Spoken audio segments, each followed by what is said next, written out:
Clive checks in on Betty, Mrs. Saunders, Maud, and Victoria, who wait inside the house while the natives are flogged outside.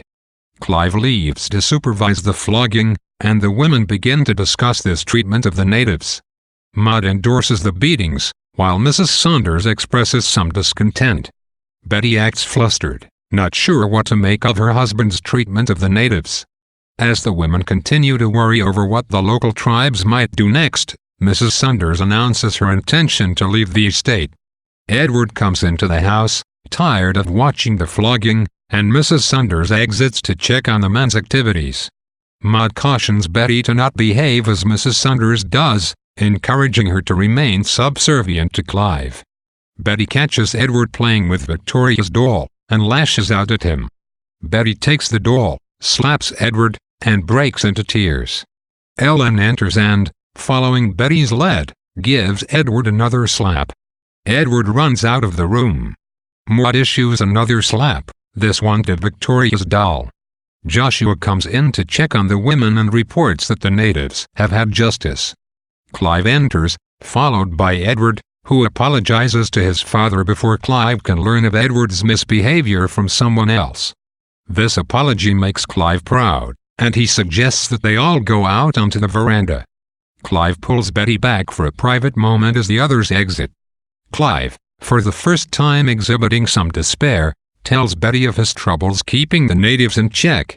The conversation shifts when Clive reveals his knowledge of her affair with Harry.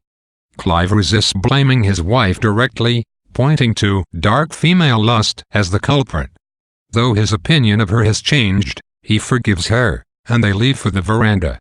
Edward comes back for the doll, where he is caught by Joshua, who ridicules Edward for being a sissy. Joshua goes as Betty comes in to fetch Edward. Joshua re-enters, and Betty asks him to get some thread for her.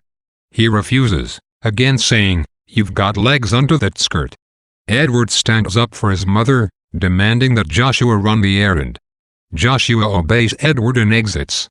Betty moves to embrace Joshua, but he does not allow her to. The cast enters to sing "A Boy's Best Friend," a song about any boy's loving relationship with his mother. Act I, Scene 3 develops Churchill's idea that a family's allegiance to history can be dangerous. The playwright uses Betty's mother Maud to represent this history, the old way of doing things. Maud is incapable of evaluating the past. She adheres to old values blindly, taking them as fact. In her own way, Maud admits to her failure to judge things for herself, saying that she trusts the men to make judgments. Maud stands out in stark contrast to Mrs. Saunders when the women discuss the flogging of the natives, arguing that the men will do what is proper. Maud's disposition gives her freedom from decision, but sets the stage for the men to do whatever they please, however wrong it might be. Clive also abides by the values of the past, telling Edward that he deserves Edward's trust by virtue of the fact that Clive respected his father.